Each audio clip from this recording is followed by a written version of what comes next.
you guys want to come out here so that we can praise the Lord with all our heart and all our beings? Let's come to the front, guys. Let's Do come not to be the shy. front. It's time to praise our one and only God, right? Yes. So let's not be shy, guys. Let's not be shy. Sing praise. Let's Yes. go. We're gonna dance together, okay? Second side.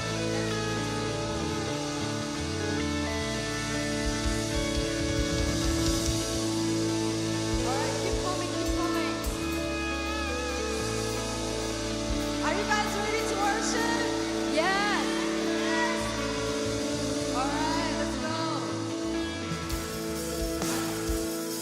Let's all clap our hands. Hey, let's go.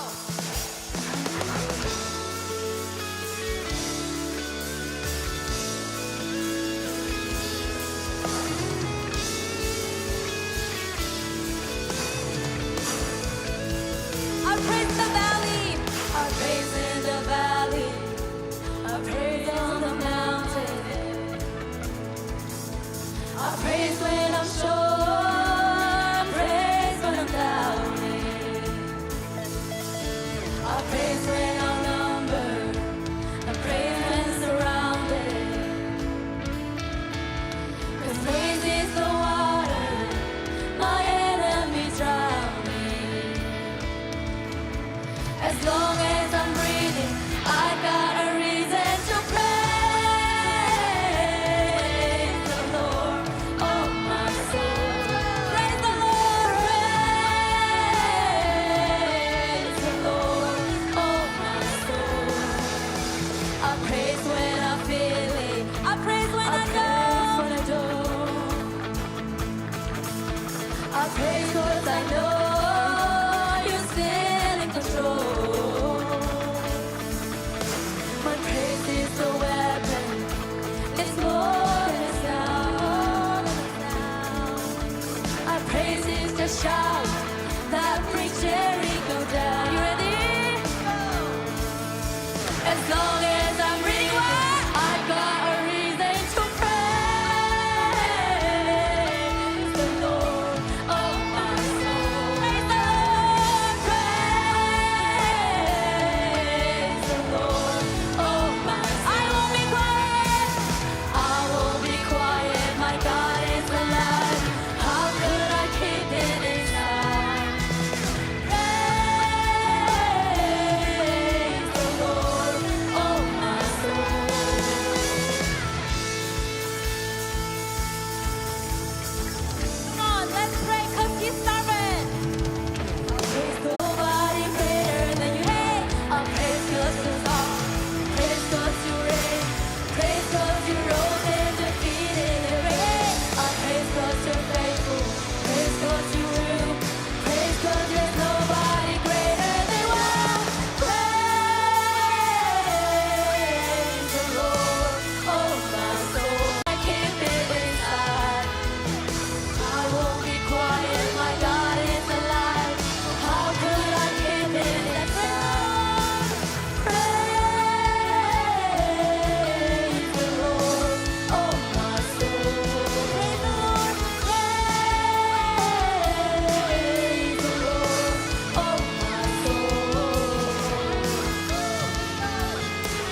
From the moment that I wake up until I lay my head, oh, I will sing of the goodness of God.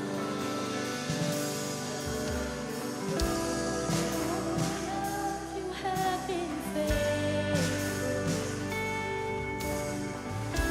and all my life you have been so, so good.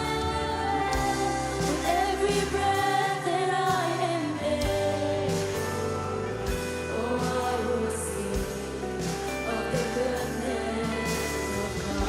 I love the Lord.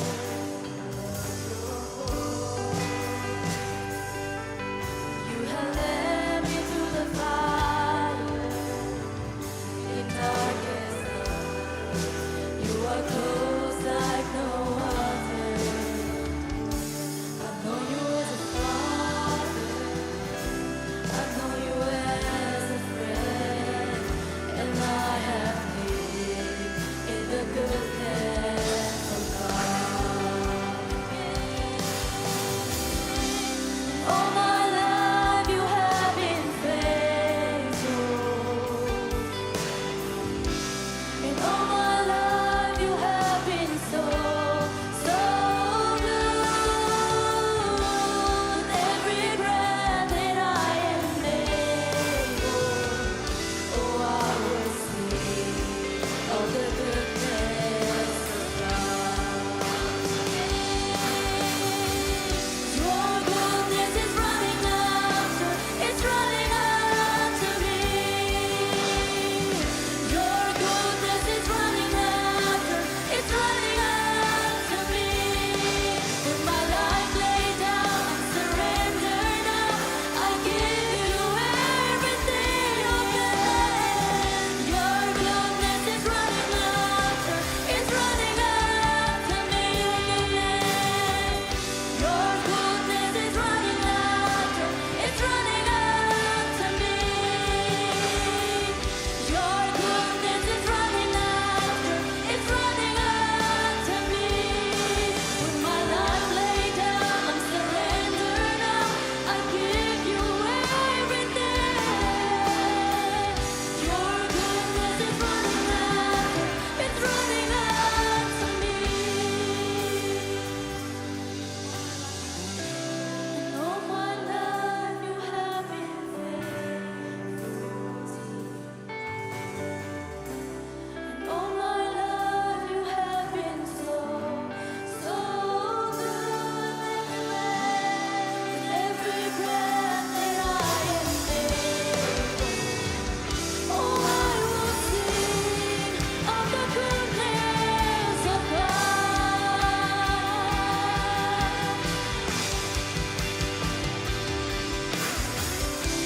In all my life you have been faithful. In all my life you have been so, so good. With every breath that I am able, oh, I will sing of the goodness of God. Oh, I'm gonna sing of the goodness of God.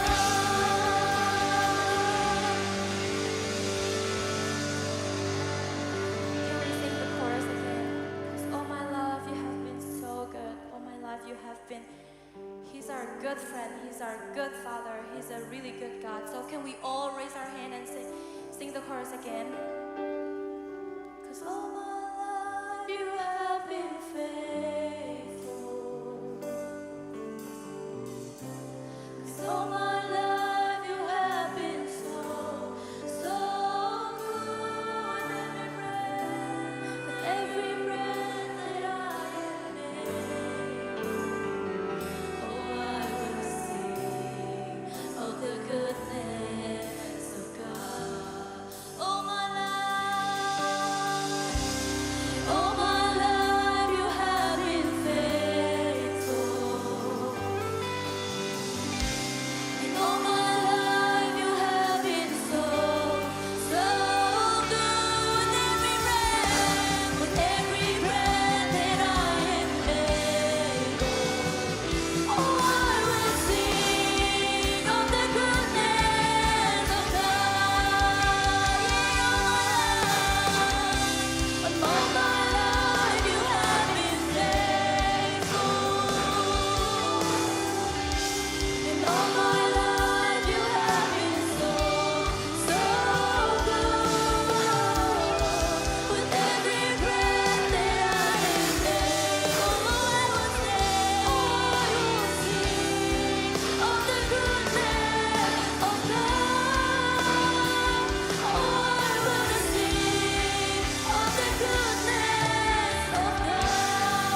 ทียนมิเทียงทั้งทัศกาเสบอยปาชาทุกี้กันครีฟ้าบุนี one week ตะเกาจัดขัดช่วงครูเซกันในลายกันตีกาเห็นนั่นมากันฟาร์พวนสลายนูเลป้าพ่อพ่อข้าปินเลยอันสลายที่วิญญาณไม่ต้องนั้นรักรักเขาเลยนั่นดีลักจงกันโลจนบีกันนูเลป้าจ้องนั่นฟาร์เตนั่นรับปีลงหาสลายนั่นเชี่ยวจ้องนั่นกันเตลปีมีจงกันลองฟอนอาเบปีเดียวจะการอะไรที่ไม่ร่างลองเต็มพันไล่จากขันนูเลป้าจ้องนั่นมันเทียมตีเขาไหลที่อากันสุบแล้วให้การอะไรที่ไม่ร่างเขาเดียวลองเต็มกันฟาร์ให้จานมันก็จะมังตีเขาไหลที่ข้าวันชิมตากระดูกันฟาร์พูดนั่นโรตาม Are you hungry Yes or no Yes you have to eat first huh ตะเกานั่นรัฐานารณ์ในจีฮาวตี Alright eat first and come here okay เอกาให้โจใจพันกันในมีมแล้วกันเปย์คนทลายละโมจุจ้าชินาชาเตียนโรรักไอเจียเตียวล้อรอไอโคนั่นรักราละโม Alright เซนจูนกามุนามินาพูนั้นจงสองกันล้อมจุจ้านักกันช่วยนักสองอัชชาจัดขัดชงนักกันช่วยริไลตัวนายจงอากันชิมเจียมินาจานมังตู praise team ปอลเล่จวนวงโปรแกรมจวนวงไอตูเป้าเป้า6:30 green room มาทากันจำที่ไรbriefing กันตัวตาแปลงไลจูดินหัวจินตูบรรทุกกันราเทไลจูจ่าจิมมิวสิกเล่กากันช่วยที่เวลเตค่ะ before 6:30 ที่ please ข้ากัน practice ข้อรักษาเดียวที่ข้าชิมกันดูจนดูแลป่าจงตายเรากันสวมฟอนไลน์นั้นฟ้านั้นรักเชื่อมินหาตายเรากันสวมไลน์จนปัญหาหนักที่การจนมีค่าปุ่มเลี้ยวจะเขา during the service please นั่นดูเป้าอินช็อกเอาโม do you bring phone นั่นนี่กันโมโอเคนั่นนี่กันจงอันนั้นพังอะไรวะนั่นเชื่อละโมเดี๋ยวจุจ้าจุนservice ช่วงจุ please attention จะเขาเสียป่าชิมมีจอมเปียกนักชาแต่นั่งกายไลdo you bring your Bible please raise your hand ใครขลองมันนี่กันดังเต้นนี่กันโม what about notebook yes ที่ท้ายสิ่งที่นั่นเป็นกันดีไล notebook and then Bible นั่นที่หลักนั่นเป็นกันละโมและเสียปัดชิมิค่าถ้าเต้นนอกนั่นหลักแต่ไรโมกันเลยล้อมจุกันฟ้าระเบียงเต้นหาซองประเทศในทัศน์นักเป็นหาเสจนที่ตัวไหนworship leader เนี่ยกันชิบบันตุกินทายจริงกันนั้นโหยเลยที่นั่นรักสมทั้งหลายโม please invite your friends ที่อันมาค่า CBC Church member อันสี่หาเรา they don't need to be member okay มาค่า it is community crusade จุจ้าจุนังคี community หนึ่งปีกันนั้นสมเต็มทั้งหลายโมนั้นโหยเลยที่รักสมเวน่าอุติค่าสมกันดูมินหาเสจนตุจานาเสียสายเราในจังหวะกันล้อมตกติดขัดชิมตากันดูชาน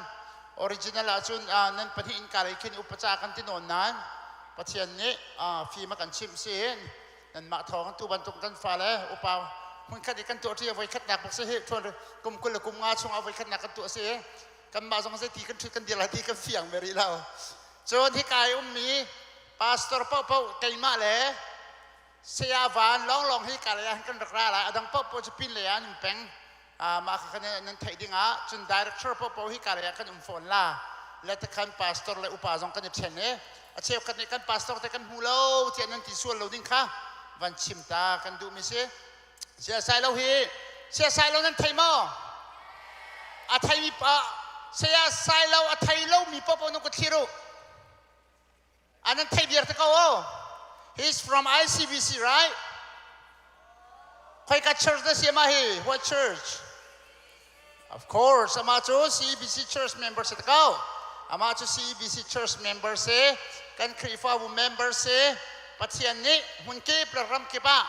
Amanchu ama misi chana kampet sa kanalom. Amachu he's no longer what? Single, right? Ani just single still out there. No piyang ay chang.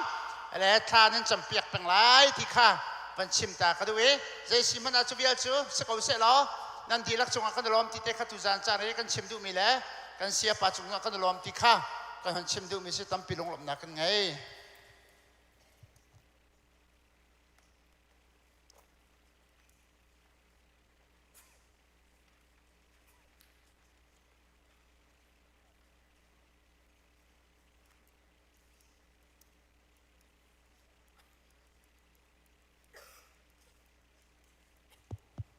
thla kan cham hlan kan ti solo sa tu thol hom kol tu khomai rak chuak cheo lo chun nam phil lo ding ate zan chair kha thol hom kol khom lai te from now coming every night we will have offering so don't forget to bring your offering okay thla cham na su boi pa kan lom tu ni kanum kan kal nak chiaw kan zo khen tu nang man salong salon he ka huna na be ngai khoding en lama kan khoi tu nang man si cha kan lom tok rin khen boi pa kan pum long en kan ra lawe thachon nak tam pi na kan pek ni chogin kan siam tok chiaw nang ma cha boi pa kan rak pek chan hi kan tho lom hi amang tu lila jong nang ma ron sko so kan lom tuk na fa pa ji su min thla kan cham kan pa kan pathian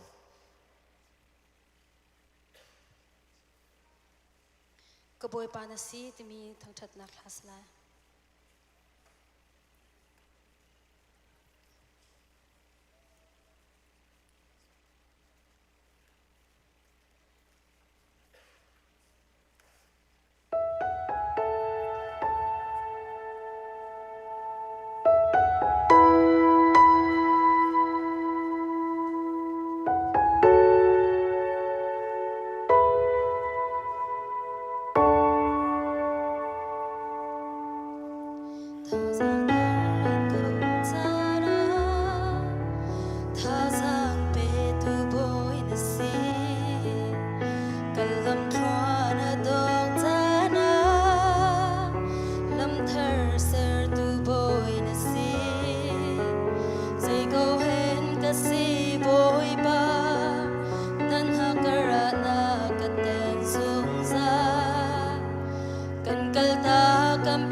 kanunak na si kabuy pa na si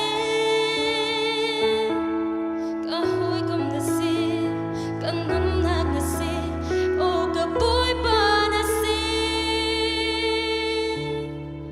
kabuy pa na si Voy para que se pe kose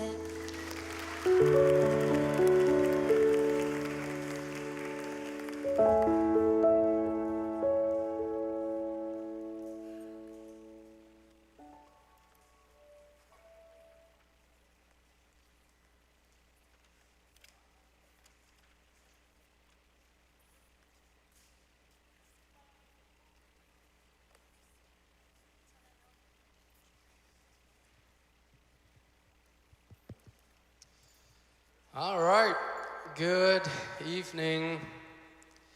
I said good evening. There you go. First and foremost, I'm very grateful to be here.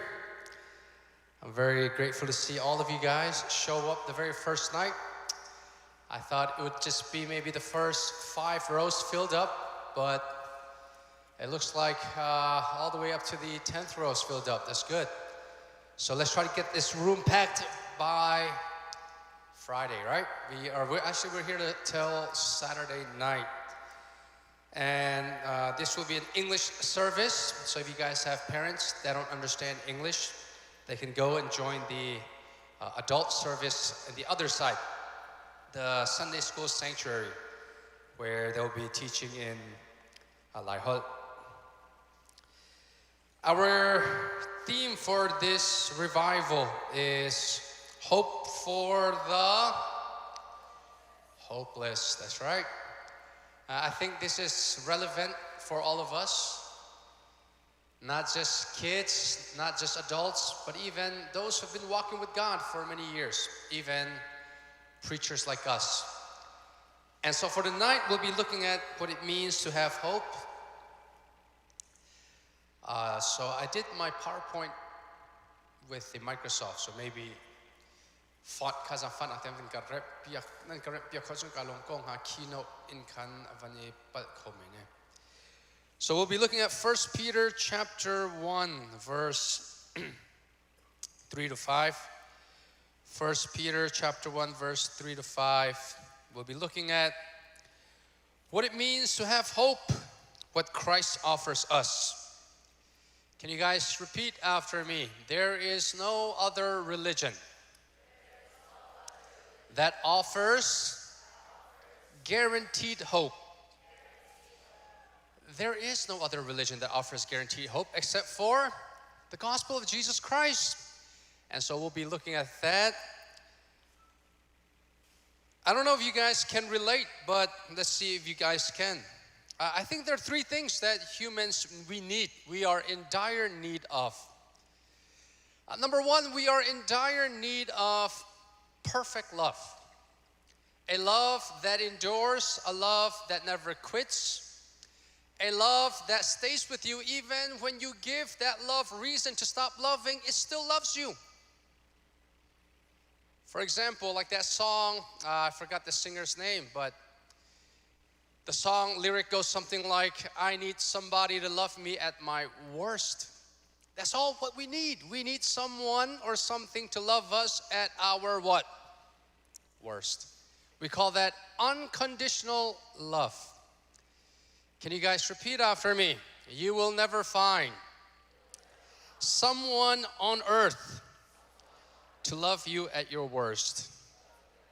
So that means humans can't truly fulfill the love that you and I need, the love that you and I need deep down in our soul. Number 2, what I need and what humans need, I believe, is security. Someone to trust in. When everything goes wrong, that hero that comes in and says, don't worry, I'll turn your mess into a message. I'll turn your mess into a blessing. Someone who is in control of all things. Someone who is powerful enough to turn lives around, to turn circumstances around, to turn evil things into good. And then third thing human needs is a better future. Why? We all live in a broken world. We all have endured heartbreaks. We all have endured stress, anxiety. We all have endured pain. And so we need a future, a promised and guaranteed future, that the future will bring something better. So that means we need what? Unconditional love. We need someone that we can completely trust in to turn our mess into something better or something good, which is faith. And then we also need a better future, a better promised future, which is hope. You guys notice there that Christianity, the three components, the three foundations for Christianity is actually what? Love, faith, and hope. And the love that you and I desire can only be fulfilled by Christ. The faith that you and I must have in knowing that He will turn everything into good, that He is in control, is also Christ. And the only hope that we can have and build our foundation on is Christ. He fulfills all three: faith, love, and hope. And so tonight we'll be looking at how to have hope in the midst of hardship, how to have hope in the midst of death. Can you guys repeat after me? 1 out of every 1 person will eventually die. All right, isn't that such a sobering, isn't that such a saddening truth to live by? For example, if you got siblings, if you have, let's say, 5 siblings, one of the siblings will be the first one to go. He will never be able to attend any other one of his siblings' funeral. But there will be a last sibling left over where he's going to be attending all 4 of the other siblings' funeral, yet he has no other sibling to attend his funeral. Think about how sad that is. Whether you like it or not, that's the truth. The Bible says that we're all going to die. The Bible says death is guaranteed. So now, how do you have hope? How do you have hope over death? Because that's ultimately our greatest enemy. Not sickness, not heartbreak, but death itself. And 1 Peter chapter 1, verse 3-5 will give us an answer. How do you have hope in the midst of such a dying, sinful, dreadful world? All right, let's read this Bible passage out loud together. 1, 2, 3, go.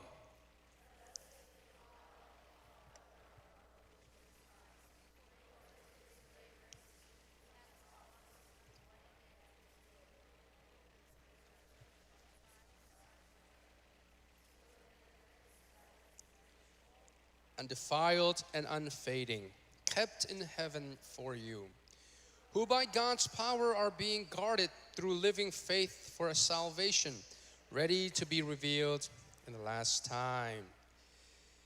So we'll just be looking at these couple of verses here. I think this is one of the most powerful, amazing, hopeful passage that you and I can go to, especially in the midst of hard times, especially if you guys have family members who have ever passed away. And let's see what the hope that Jesus Christ offers for us. So the context of 1 Peter, let's look at the context. It was written to the Christians that were scattered across Asia Minor. And these Christians, Peter would call them sojourners or exiles. The word sojourner just means you guys are temporal residents in wherever you're living in. Because they weren't safe back at home. They were not safe in the Judeo area, and so therefore they're scattering where they might find a safer place so that their life would not be in danger. But they're not permanent resident there. And that's what Christianity is, right? Christianity is knowing that this world is not our permanent home. It really isn't. All right, I'm not saying this because of the trend, but I'm saying this because of the Bible. in Psalm chapter 90. He says what? We're going to live in this world for about 60 to 70 years. How short that is.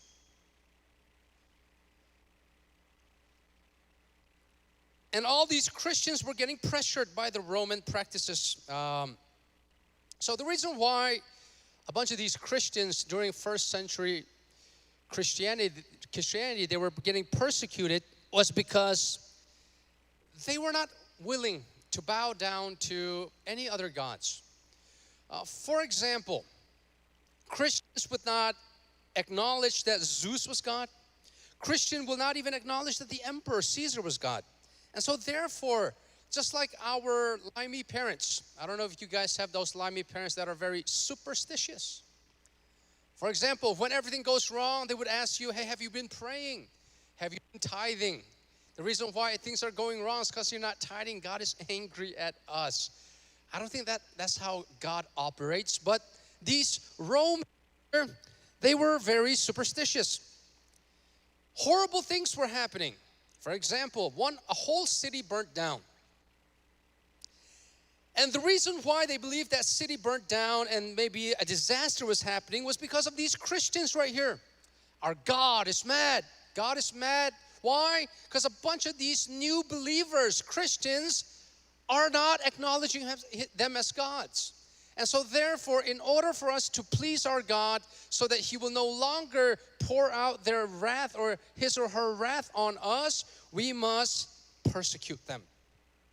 We must persecute them socially, treat them like second-class citizens. We must even persecute them in reality, their whole life. Right? We would read church history books about Christians being persecuted, being hung on the cross, being cooked in oil, fed to lions, just because they were Christians, because they were not willing to bow down to the social norm. And so therefore, this letter, 1 Peter, was written to these Christians that were suffering for their faith. Our first question that I want to ask you guys, is this. What are some of the hardships that you have gone through because of your faith? Have you ever been mocked? Have you ever been ridiculed? Has your faith ever cost you anything? Listen to me carefully, guys. The faith that we hold on to, although it's a free gift on our side, is a very expensive sacrifice on God's side. All right? The sacrifice that He made was what? He gave us His only begotten Son. There is no other son that God can go to. For example, if God redeemed, so the word redeemed, it has a slavery terminology back in Jesus' days. So redeemed or redemption was used for a business transaction where you would go buy a slave from another slave owner. For example, let's just pretend our lead guitarist, Von Boy. Let's just pretend that he was my slave. But then I was running low on money, so I sold Von Boy for $100. A couple of months later, I miss Von Boy as my slave.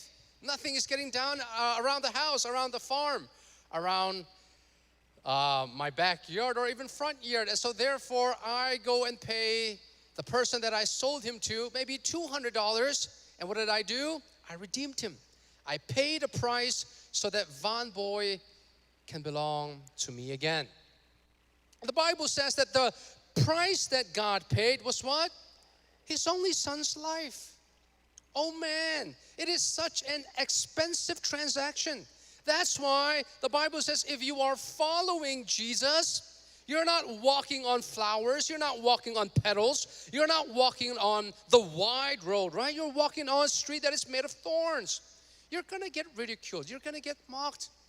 There will be times where you really wanna hang out with your friends, but you say, no, I can't.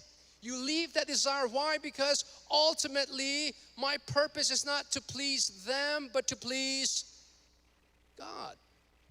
We'll look more into that tomorrow night. And so now, these Christians here, because of their faith, they were they were suffering. Can you guys tell the person on your left and right, if your faith has not cost you anything, that's not true faith.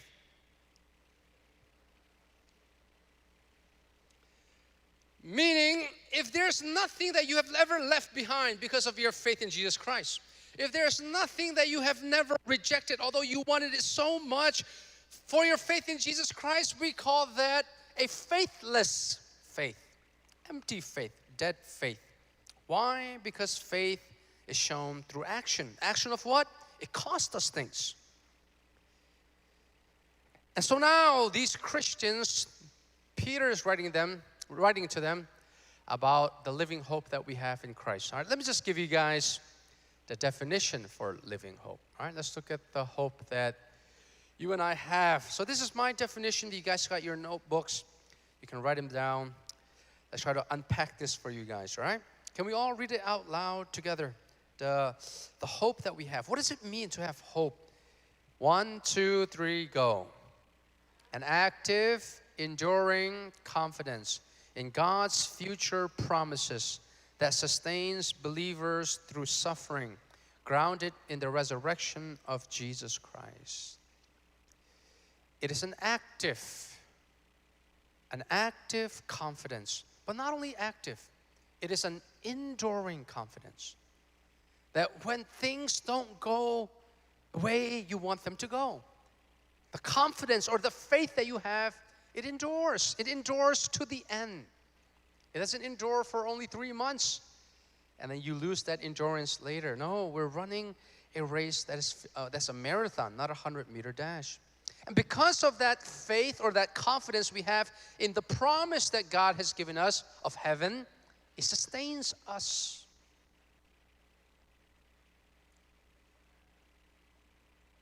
Oftentimes when I would travel to churches, I would often do like one-on-one prayer time. And a bunch of these one-on-one prayer times that I would do with the youths, the kids, what I've often see is that most of the kids, most of us Christians, Chin Christians, immigrant children, right? It's difficult to be an immigrant children. We grew up in a whole new world. Our parents grew up in another world. They don't know how to raise us, the way they yell at us, the way they compare us to other kids. It's not right. So it's so difficult. But what I'm seeing is that a lot of us were barely surviving. However, when you have hope, hope doesn't make you barely survive. We're not called to survive in this world. Listen to me carefully, guys. We are not called to barely survive in this world. We're actually called to thrive in this world. But how do you thrive without hope? For example, how do you tell an atheist? How do you tell an atheist that is diagnosed with stage 4 cancer and the doctors say you only got 21 days to live? How do you comfort them? Oh, well, it's too bad. When you die, you go back to nothing. That's your end. Man, if death is our ultimate end, there is no hope. Life was just a big mistake filled with suffering. So we're just barely surviving, but we're not called to barely survive. Why? Because of the hope that's given to us by God. So let's look at this hope. Number 1. I'm going to describe this hope for you according to 1 Peter chapter 1, verse 3 to 5. Number 1, the Bible says that this hope is not something that you have earned. This hope is not something that you went to achieve, but this hope is something that you receive because it's given to you by God. Look at verse 3. Blessed be the God, the Father of our Lord Jesus Christ. Because of His great mercy, He has caused us to be what? Born again. And because we are born again, we have living hope. Let me ask you guys a question. Who caused you to be born again? The Bible says, God. Not us. It is God Himself. I came back from Norway just a week ago. And in Norway, there was this one girl, she came up to me and she says, yes, Hilo, I've been struggling with something and I want to know your advice. Give me some advice and some comfort. So she said, man, Hilo, sometimes I feel like God is just hiding from me.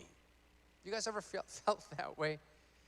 They call this the hiddenness argument for the existence of God. So many atheists, they would say, if God is so real, what does it feel like he's just hiding? Why doesn't he physically, visibly show up right in front of us? Right? Some of you guys, don't you guys ever have that question? One of my good friends, I won't say his name, but one of my good friends was struggling with that. And he told me, he said, hey bro, yesterday, I really challenged God. And I said, how did you challenge him? He said, I said, God, if you are real, show me right now. Strike a lightning right now, right in front of me. And right in front of him was his house. He was in the driveway. And he was thinking, he was like, wait, if God strike a lightning at my house is going to burn down. Wait, sorry, Lord, strike a lightning at my neighbor's house. Sometimes it feels like God is hiding from us, and every time we are seeking after him, it's as if he's hiding in a secret room, as if our voice aren't being heard, we're not being seen, our hearts that are seeking him is not being accepted. But what I told her was this. What I told her was, do you think if God physically was with you right now, that you would have more faith, or would you still be struggling in your faith? And she said, I don't know. What do you mean, Hilo? And here's what I mean. So for example, back in Lai Tlang, right? Most of the parents never drove a car. So when a car comes into a village in Lai Tlang, man, that car, they are just chasing after that car. They are so wowed by that car, amazed by that car. However, now when you come to the U.S. and every family has over 4 to 5 cars, and it's just such a normal thing to have, that it's no longer sacred, right? And because of the amount of cars that we have, it's no longer sacred, or we no longer even cherish owning a car. Could it be that God sometimes isn't physically showing up? I mean, he will eventually, but right now, because he wants himself to be kind of like a mystery that we keep on looking for. That's one argument for the hiddenness of God. But the other argument against that is this. Here's the other argument. That God, according to this verse, is not hiding from you. It's quite the opposite. The Bible says that you have a God that you're not supposed to be seeking after. You have a God who is seeking after you. Amen, somebody. You have a God who is what? He is continuously, endlessly knocking at the heart of your door. If you don't believe me, the very statement that I just made, that God is seeking after you, is God showing you right now, using me as his mouthpiece to tell you that he's seeking after you. So I was in Dallas, Texas before I went to Norway. There's one kid shared a testimony about how he was struggling with that as well. But for him, it's more like, I feel like God isn't answering my prayer. I feel like he is closing his ears on my prayer. He is closing his heart on me, closing the door. But then he shared a testimony about how I was kind of doubting a little bit. I had doubt in my faith. Hey, listen to me carefully, guys. We all struggle with that, all right? Even preachers, we have small doubts here and there that are planted by the devil. And we're going to look at what God does to that doubt. But anyways, this kid says, Hilo, sometimes I feel like, man, does God really exist? Is he really protecting me? So his testimony was this. While he was struggling with that, while he was doubting God's existence, he says, Hilo, every other week, every Wednesday night, my father and I, we go hunting together. And he says, that's my favorite hobby, to hunt. Even if I don't shoot any animals, even if I don't kill a deer, I'm just glad to be holding a gun hunting. It's just, the feeling of hunting just relieves me. He says, every other Wednesday night when my dad comes home, I'm already doing all my homework because I can't wait to go out in the woods to go hunting.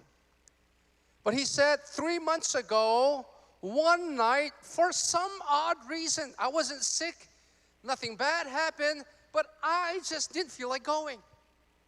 And so my dad came home. My dad said, Kafa, did you get all the stuff ready? Did you get your everything ready for yourself? Did you get the gun packed? All these things. And he said, Dad, tonight I don't feel like coming. I don't feel like coming. And then I was like, wow, Kafa, that's odd. That's strange. That's the first time you felt like you never felt like coming. And he said, okay, Kafa, maybe next week, but I'll go by myself. Long story short, he said they got a call 2 hours later from a police saying that the dad is at a hospital because he got into a car accident on his way back. And so they went to go check the dad out. By the grace of God, he made out safe, alive, safe and sound. He was well, strong. But they went to go check out the car. And he showed me the picture of that car. He says, how to look, this is the car that my dad drove the day that I didn't go. The right side of the car is gone. And he said, God sought after me. Every time I doubt him, there's a way that God proves to me that he's so real, that he's always coming after me. And that's the God that we have. He says here, look, he's the one who caused us to be born again, meaning to have faith. It's not us who are initiating this relationship, guys. It is not us reaching after to God for him to save us. That's religion. Christianity is what God comes down to you, Emmanuel. God is with us. So most of you guys have been to my preaching, so you guys know that I keep it 100, right? I don't really sugarcoat nothing. Let me share with you guys one conversation I had with a Muslim. So it was in LA. He was Ubering me from the airport to the hotel. And he said, hey, my friend, Bibi, what do you do? And every time they ask me what I do, that's such a good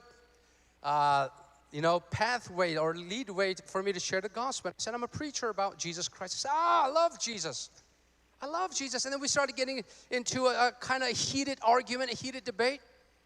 Raise your hand if you've ever gotten into a heated argument or debate with someone who isn't a Christian. Let me see. All right. One advice for you guys, all right? We're not here to win arguments. Never forget that. We're here to win souls.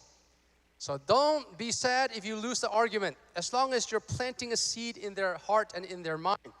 Anyway, so he gives me an analogy. So I believe he was more of like a universalist Muslim. Maybe he's not too devoted in his faith. But anyways, he says, hey, brother, isn't like religion isn't like this? God is on top of a mountain. Every other religion, we're trying to go up to the mountain. Christianity, you guys go up this way. We go up this way. Buddhists go up this way. Hindus go up this way. But eventually, we're all going to get to God. And I said, yes, that's religion. Religion is trying so hard to climb up such a difficult mountain, to not even be sure if God is going to accept you or not when you reach the top. But Christianity is the very God who's on top comes all the way down to the bottom. He comes down to the bottom. And he does what? He calls us to be born again. He's the one who initiated the relationship. Look at the God that we serve, right? He's the seeking God. Never forget that. No other religion has this God. Allah says, you guys find me. I'm not coming to find you. But Jesus says what? I come to you. Is he going to come to you physically? No. He will use his ambassadors. Who and what are his ambassadors? The Bible is his mouthpiece, is his word. That when we read it, that's God's calling us. Hardship, preachers, maybe your friend, whatever it is. God can use anything or anyone to let you know that he's always seeking after you. He's also what? The saving God. He's also the saving God.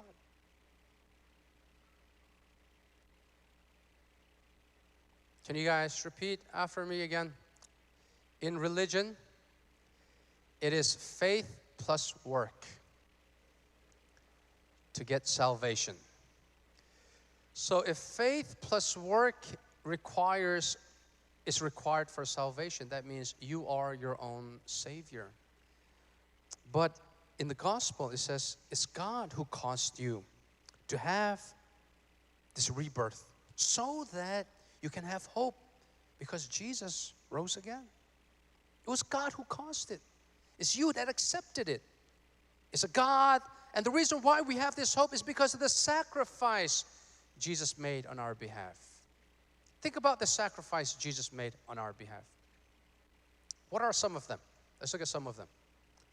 He was butt naked on the cross, nailed on the cross, butt naked, filled with shame and the guilt of sin, the sin of the world.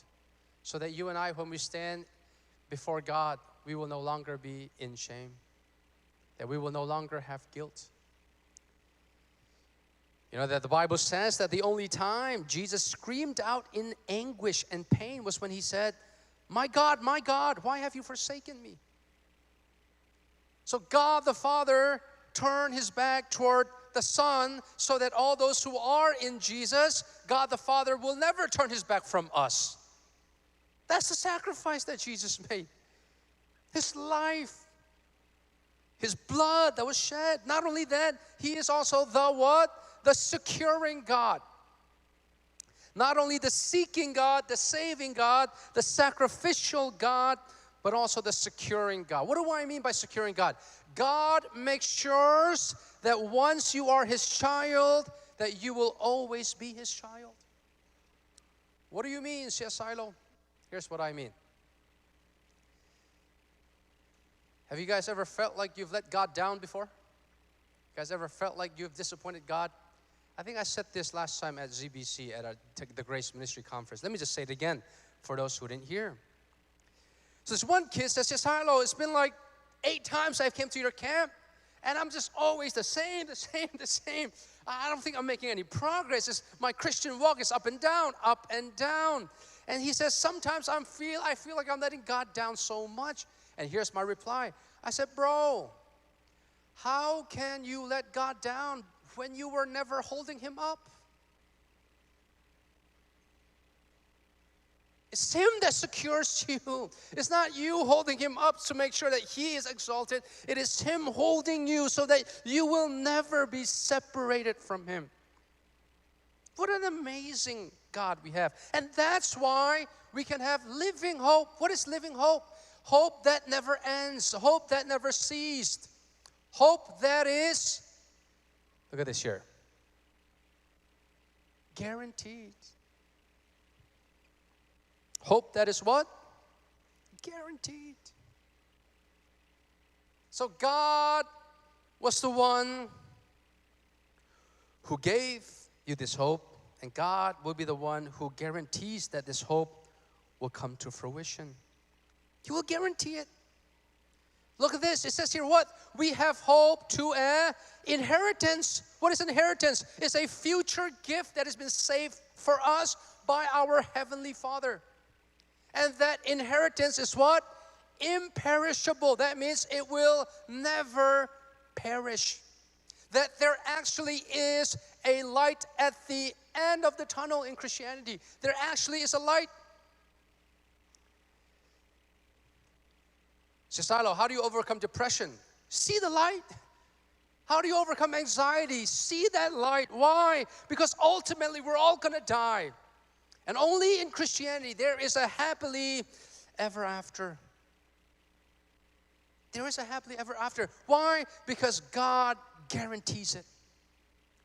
Repeat after me, guys. God is not like Indiana's weather. God is not like what? Indiana's weather. It doesn't change. God doesn't change up and down. God doesn't change. The Bible says that He's immutable, that Jesus is the same yesterday, today, and will always be the same. What does that mean? It means if God makes a promise, He will keep it. And the promise that He makes, we call it covenant. God made a promise to you that once you are His, that you will have eternal life. Think about that. We're all eventually going to die. One song that really encourages me in a way, but also it really discouraged me in a way, is the song See You Again. It's a song by Charlie and Wiz Khalifa. Do you guys know that song? It's been a, what was it again? All right, let's all sing it together. 1, 2, 3, go. It's been a...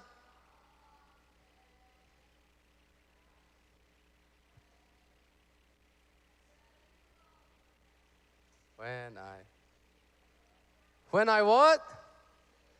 Can you guys repeat after me? There will only be a reunion for those who are in Christ. We have to know that, guys. There will only be a reunion for those who are in Christ. And that's the hope that we have, that Jesus says what is unfading. It is kept for you in heaven. Even if you are going through depression, even if you're hit with cancer, even if you're hit with something, a story, your end says what? God says, I guarantee it. I guarantee that you will make it. And that's why we have hope. Look at all these hope that we have. Hope of the afterlife, hope for eternal life. If you ask a Muslim, hey, my friend, how do you go to heaven? A Muslim will say, follow the pillars. Ask them a follow-up question. Ask a Muslim, ask even a Catholic a follow-up question. How do you go to heaven? And they tell you that if they go to heaven by their pillars or by following the 7 sacraments according to Catholicism, then ask them a follow-up question. The follow-up question is, will you make it there? And all of their answer is what? I don't know. I will find out when I die. Think about that. Think about the amount of fear that you would be filled with if you can only find out where you're going after this life after your death. That's not hope. You're gambling. You're just betting. You're betting if you're going to be good enough or not. Hope for the afterlife. We also have hope for what? All right, listen to me. This will be very personal and very, very significant for some of you guys. If you've never ever had a true loving father, maybe because of alcohol addiction, maybe some of you guys are with your stepdad because of divorce, maybe because of early death. The Bible says in heaven, you're going to be welcomed and loved by the greatest Father, your Heavenly Father. And all the fatherly love that you missed out on earth, it will be made up in heaven. That's the hope that we have. Most of you guys are very young, but the Bible does call us to get married. And when you do get married, unfortunately, some of you guys might not have a very good marriage. There are so many married couples that I've had to go visit because dad is not faithful, because mom's not faithful, whatever it is.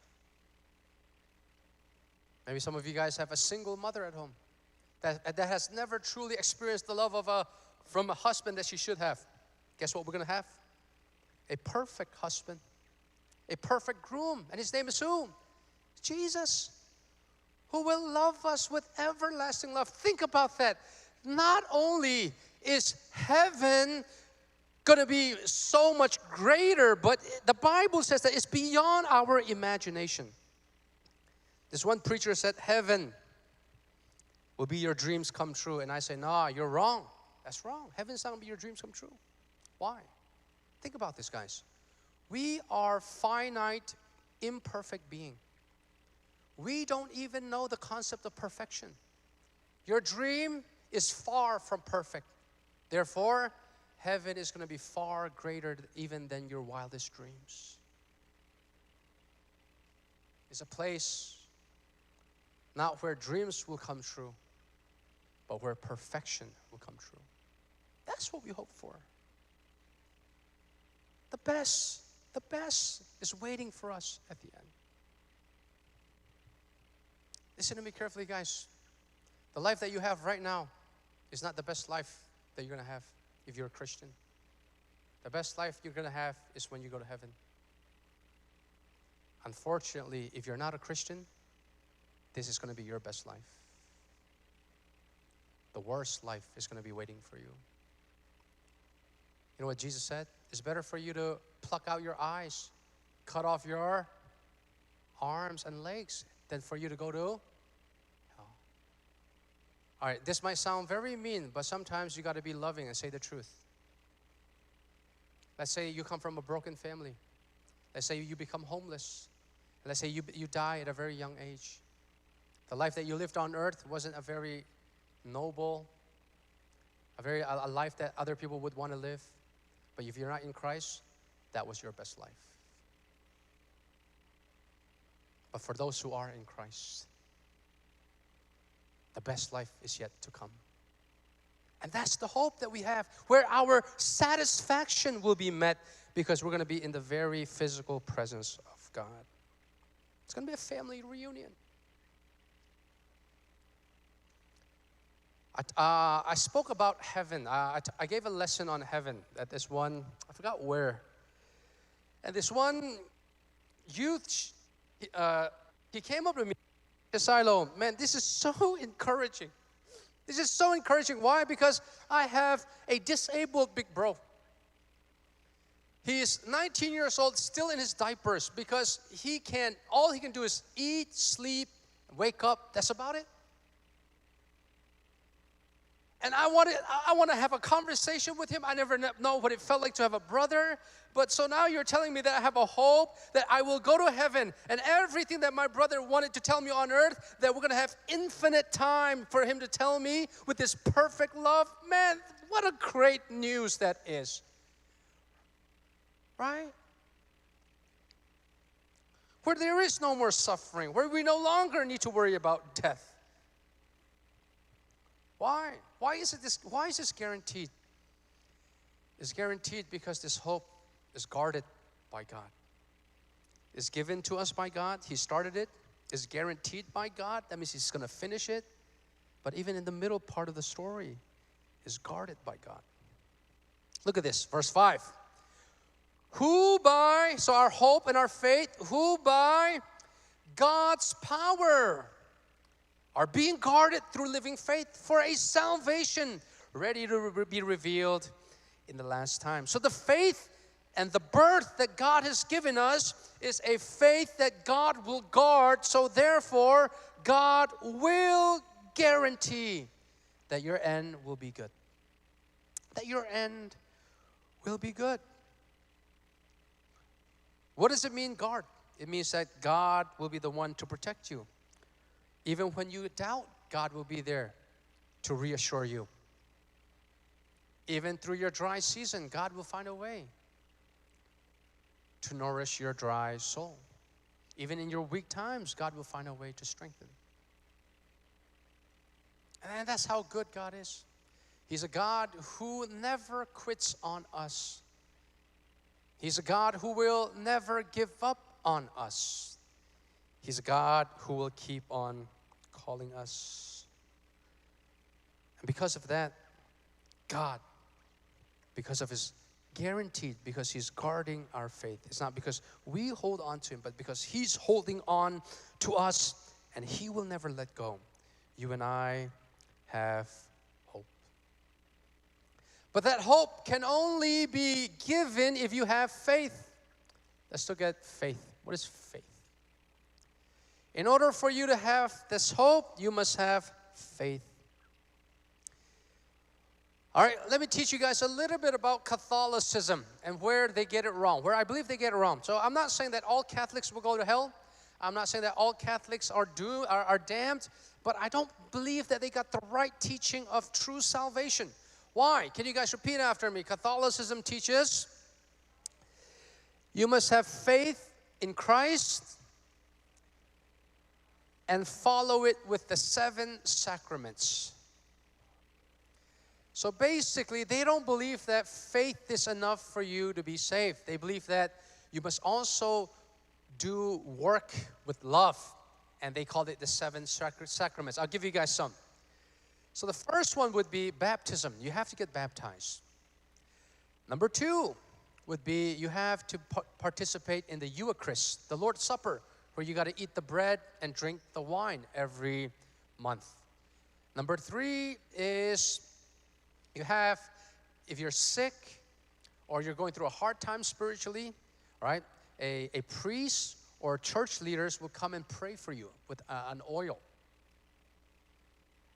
Next one would be you have to submit to the hierarchy or the leadership of the church, meaning you can't have, in Catholicism, you can't have your own view of God. You have to believe in what Catholic Church, how they believe in God, that's how you view God. And then one more very important one is you have to keep on confessing your sins to the priest. Because they believe that the priests have the authority to forgive you of your sins. So every time you sin, you do what? You confess it to the priest. What if you sin again? You keep confessing. What about the sins that we no longer remember? Well, that's something that you can't confess. So a priest would say something like, even the sins that you no longer remember and it was unconfessed, I declare in the name of Jesus Christ for it to be forgiven. All right, so now that means they believe in Jesus, but if they're not consistently,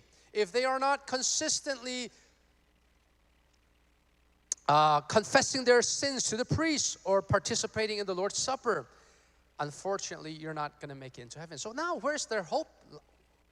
Where is their hope? On what foundation are they laying their hope? Themselves.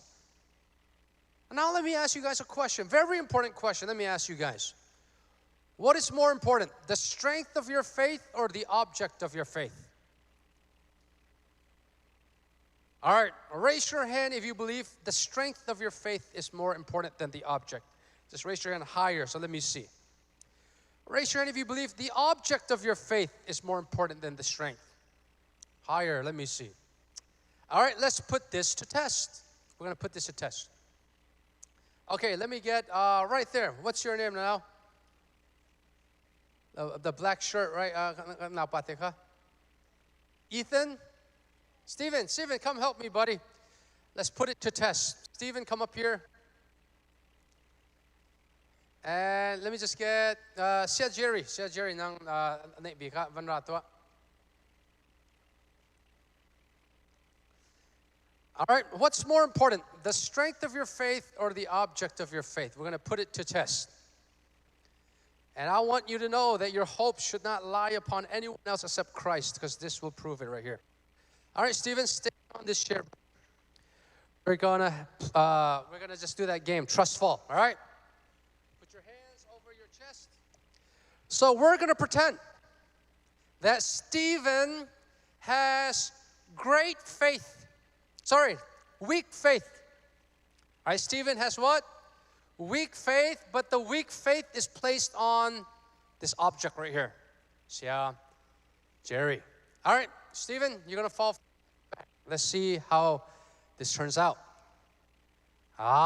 Easy. Let's give them a round of applause. Now let's switch the roles. Jerry, can you come up here? Stephen, can you put your hands up like this? Can you stand up there, Sia Jerry? All right, hands over your chest. All right, now we're going to pretend that Sia Jerry has strong faith. But that strong faith is placed on this object. All right, let's see. I'm just kidding. All right, we won't have them do it. I don't want him to break his back. Thank you, Stephen. Thank you, Sia Jerry. Let's give them a round of applause. So that experiment shows what? The object of your faith is more important than the strength of your faith. Listen to me carefully, guys. If you believe that you can save yourself by doing good, every time you do good, you consider yourself to make it into heaven. Every time you do bad, you consider yourself to go to hell. You're still trusting in yourself. And no matter how great and how strong your faith is, you cannot save yourself. That's why Jesus says what? Faith as small as a mustard seed can move a Mountain, does that mean we're going to literally move a mountain? No, it's metaphoric for what? Doing something impossible. What is that something impossible? Here's something impossible. Silo gave his life to Christ at around the age of 18. It's been many years now. And I have done so many sins, countless sins after that. And here's something impossible that I won't be able to do on my own. I can guarantee that I'll make it into heaven. Why? Because my faith and my hope is not placed upon me. It's placed upon Jesus, God, the one who says what? I will guard and I will guarantee that your hope will turn into reality. Let's look at this right here. Romans chapter 11, verse 6. Why I believe Catholics got this wrong. If you have a Catholic friend, give them this verse right here. They're not going to be able to really explain to you guys what this verse is really expounding. Can we read Romans chapter 11, verse 6 out loud together? 1, 2, 3, go.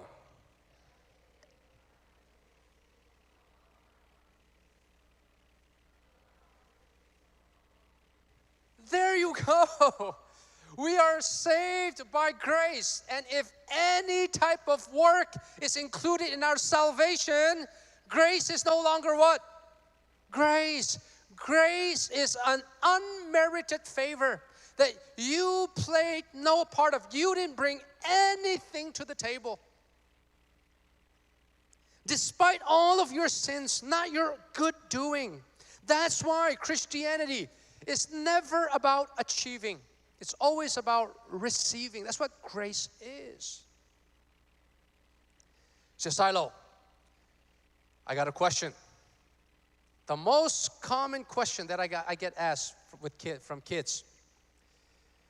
Number one would be something like, is the Leviathan real? Is the book of Enoch real? But another common question that I get asked is, Silo, what happens to someone that never heard about Jesus Christ? Do they go to heaven or do they go to hell? Although this is hard and difficult to say, but I do think the Bible gives us a hint that if they've never heard about Jesus, if they don't know about Jesus, then how can they know Jesus, right? So there has to be intellectual knowledge of God. And so I believe my answer is, if someone has never heard about Jesus, I don't think they will go to heaven. Why? If not knowing about Jesus guarantees you to make it to go to heaven, then none of us should ever preach the gospel. Right? Because preaching the gospel will send them to where? Hell. And then the reply would be, how is that fair? All right, here's the rebuttal for that. How is it fair that someone who's never heard about God might end up in hell? Can you guys repeat after me? Fairness is getting what you deserve. All right, so getting what we deserve. The Bible says we all are sinners. We have sinned from our birth all the way to now, all the way to our death. We will keep on sinning. And so therefore, the Bible says fairness actually means you go to hell. Because the wages for sin is death. And so my rebuttal would be, what do you mean that's not fair? They would say that people go to hell. And I would tell them, well, people going to hell is fair. Because they're getting what they deserve. But you know what's not fair? That a wicked sinner like Silo, that God calls me his child, and that God guarantees me this heaven. That's not fair. And you know what we call that? Grace. You don't want fairness from God. You want what? Grace. And he is gracious enough to give you that grace. How amazing is that? And so now, how does this give us hope? We'll talk more about it. We're going to expound more upon it as we go on. So please invite your friends, all right, try to invite at least 6 or 7 friends at most, or at the minimum, right? Tell each other, let's try to invite at least 6 to 7 friends. Aha. So with your left hand, with your right hand, we're going to invite them, right? 6, 7. All right, here's how we have hope through all the things that we go through. Let's read this out loud together. 1, 2, 3, go.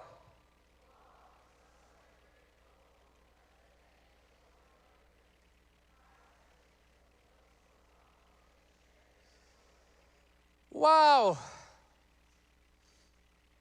Do you guys have friends that would sometimes spoil the ending of a movie that they already watched? Or a K-drama? Anyways, those friends are quite annoying, right? However, we have the greatest friend, God. Not annoying, but loving. That He spoiled for us our end. That's amazing. What do you mean, Silo? Here's what I mean. If you watch a movie for the very first time, for example, if Infinity War, Avengers, came out, but the end game didn't come out, we would all just been so devastated from that outcome. But now you know the end game. The end game, the Avengers won. They beat Thanos. And so therefore, even if you're watching Infinity War, you no longer care, even when Spider-Man died, because you already know the outcome of the end game. Our life is like a movie. We have a beginning. We go through the plots and the twist, the climax, and then we eventually go to the ending. Listen to me carefully, guys. Some of us, our middle part of our movie might not end very good.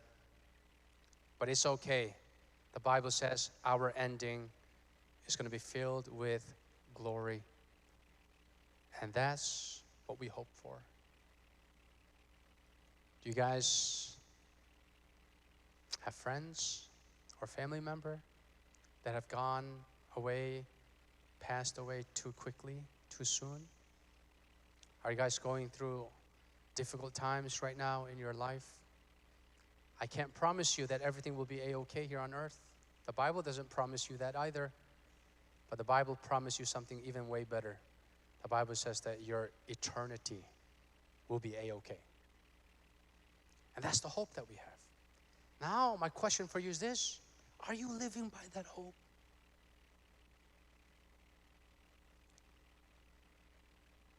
Can you guys repeat after me? Where your hope is where your foundation is.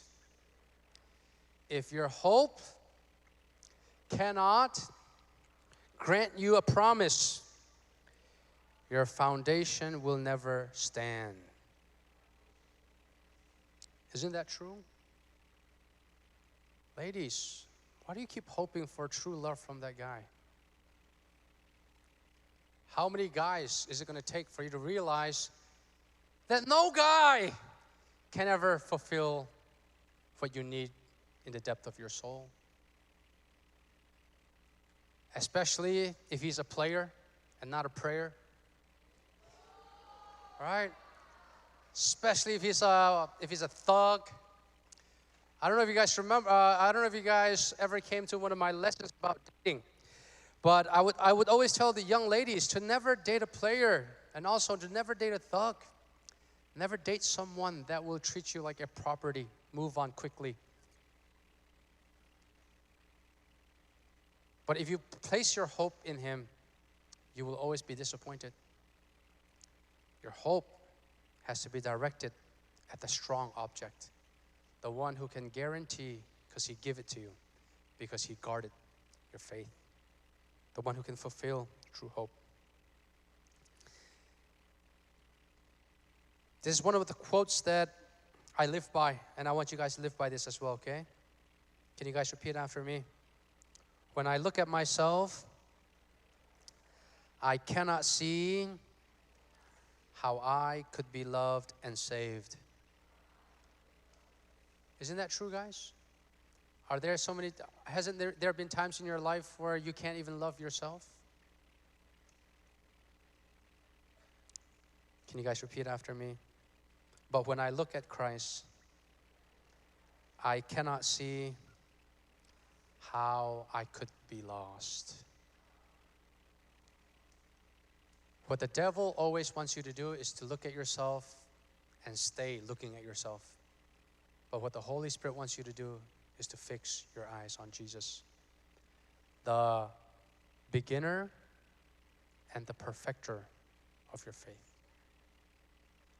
We always have to look at the reward, right? One great wisdom that I want to pass down to you guys is this: live a life right now that 10 years from now will thank you for. But live a faith right now that 1,000 years, 10,000 years later will thank you for. Live by that hope. That's the hope that we have. So that means all of our suffering will have an end. Because we have a God who gave us this hope, we have a God who guaranteed this hope, and we have a God who will guard this hope. Can you guys repeat after me? God's love for me is not a contractual love. So it's kind of like a contract, right? When you sign a contract, you got to do your end, I got to do my end. Meaning, if I work 40 hours, you pay me the amount of hours that I work. That's a contract. But God's love for you is not a contract. It is a covenant love. It's a love that is given to you because He promised it to you. Actually, let me reword that. God's love for you is a covenant love, meaning it's a promised love. Now, who did God promise that He will keep on loving you to the end? He promised Himself. And God will never break a promise, especially a promise that He made with Himself. He will never stop loving you. He will never give up on you. So we're going to keep on going this week, looking at how we can live with hope in the midst of suffering. Raise your hand if you go through anxiety. Raise your hand if you're filled with fear. Raise your hand if you struggle with sin. We'll be talking about that this whole week, all right? And so therefore, all those who are struggling with sin, make sure you come so that sin will not win, right? We will not allow sin to win. Last thing that I want to leave with you guys, that I will keep on just reminding you guys every night we come here, is this. Can you guys repeat after me? The Bible says, be wise, not foolish. All right, here's what the Bible says about a fool. Can you guys repeat after me? A fool hears but doesn't do. A wise man hears, think, do. I repeat after me. The words that I hear from this crusade, I will hear, I will think, I will accept, I will do. Amen. Repeat after me one last time. It is not cool to be a fool. All right, tell each other, it is not cool to be a fool. All right, can we all stand up, please, quietly? Worship team, come up here. All right, we mentioned how some of us have friends that would kind of spoil an ending of a movie for us. Those are bad friends. But we have a friend in heaven that has spoiled the ending of our life movie. Not because He's bad, but because He's good. Because He wants to give us living what? Hope. And so therefore, we're going to sing a song called What a Friend We Have in Jesus, right? He's our greatest friend. He's a friend that will never betray, that will never stab us in the back. He's a friend that we have to the end. So why don't we all sing this? Do we all know this song? All right, if you don't know, just try to follow along with the worship team here. Feel free to sing wholeheartedly. Feel free to lift your hands up in the air. Just allow the Holy Spirit to take over, all right? Why don't we all close our eyes? Let's all close our eyes. Why don't we just think over for 30 seconds what we heard tonight? I think it's very relevant, very applicable for your life right now. And then we're going to sing along to this song, all right? Oh, our sins and griefs to bear. What a privilege to carry. Let's think of the words that we're singing. Everything God in prayer. Oh, what peace we often forfeit. Oh, what needless sin we bear. All because Oh, because we do not carry everything to God in prayer. Have we trodden in temptations? Is there troubles anywhere? We should never be discouraged. take it to the Lord in prayer. Take it to the Lord in prayer. Can we find a friend so faithful who will all our sorrows share? Jesus knows our every weakness. Take it to the Lord in prayer. Take it to the Lord in prayer. Giang ilaw mi kan si tiao mo. Kan til ka arituk da. Ang sung mi kan kang tu zi su. Ngày lai kan hỡi ti ka ngày lai. Kan hoi đi ăn kan hốt áp su. Ba theo con xin đã truy buồn. Aku đi ăn là kan cô lại. Ngâm na tâm hù lại ta. Kan hồi đi ăn kan hốt áp xuống.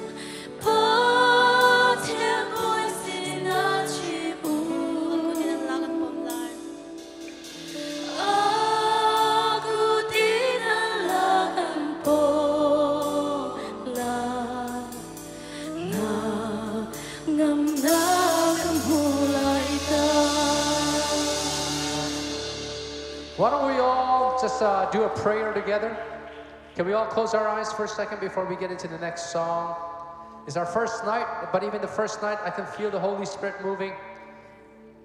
I do think that a lot of us right now, we all are going through our struggles. There's no one here in this world that is living without any pain, without any problems. And the Bible says that our God is so much bigger than all of our problems. So sometimes what we often do is we tell God how big our problems are. I think we should do it the other way around. We gotta start telling our problems how much bigger and greater and stronger our God is. Amen. So now why don't we declare that?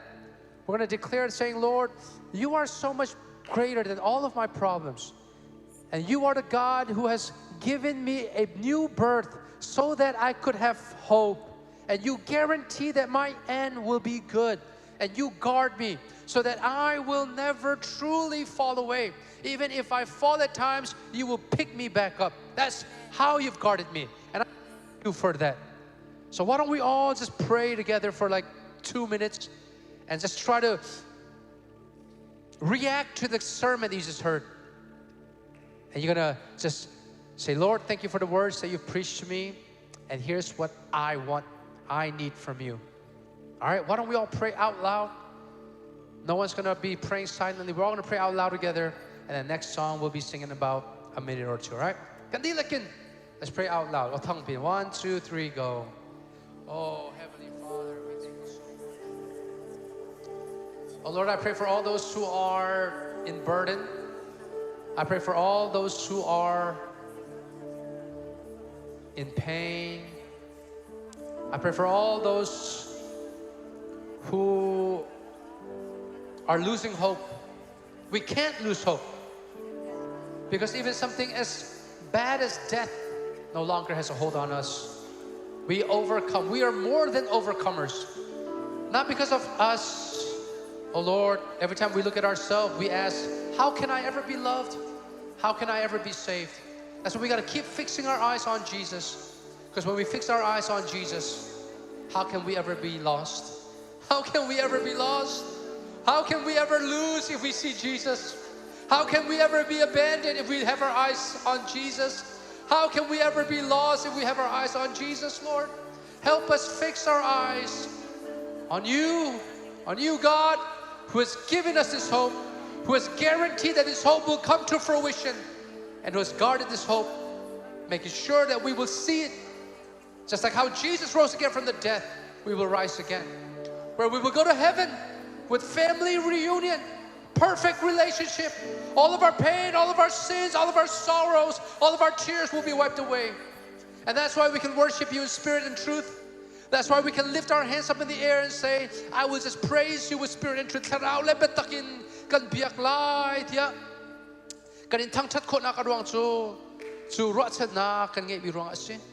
Chu ro chat na khe boy pat thinung takin nang maan bia tunga sikhot na harkan pikot tin. Jesus Christ, amen. We're going to sing a Hakachin song here. It's a song about worshiping God in spirit and truth because of His love. So the part when we sing the chorus, I lift my hands. We're all going to lift our hands together, right? Declaring how good He is.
God a praise.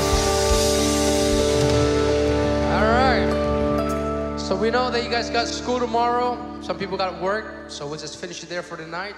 But we'll keep on going tomorrow night. We're gonna have the worship be even more on fire. We're gonna turn it up. Please pray before you come to every night. Invite how many people? 6 or 7, that's right. And let's all close our eyes. Can you guys repeat after me? Thank you, Lord, for tonight. Thank you for the hope that you have given to us in Christ. That you guarantee, because you guarded my faith, and you will keep guarding it till the day that I die. Be with us this week, so all those who are hopeless can find hope in you. Thank you for this program. Thank you for our worship team. Thank you for our handsome preacher. Thank you for everybody here. In Jesus' name we pray. Amen. See you tomorrow. Let's shake about 10 people's hands. Say, God bless you. See you tomorrow.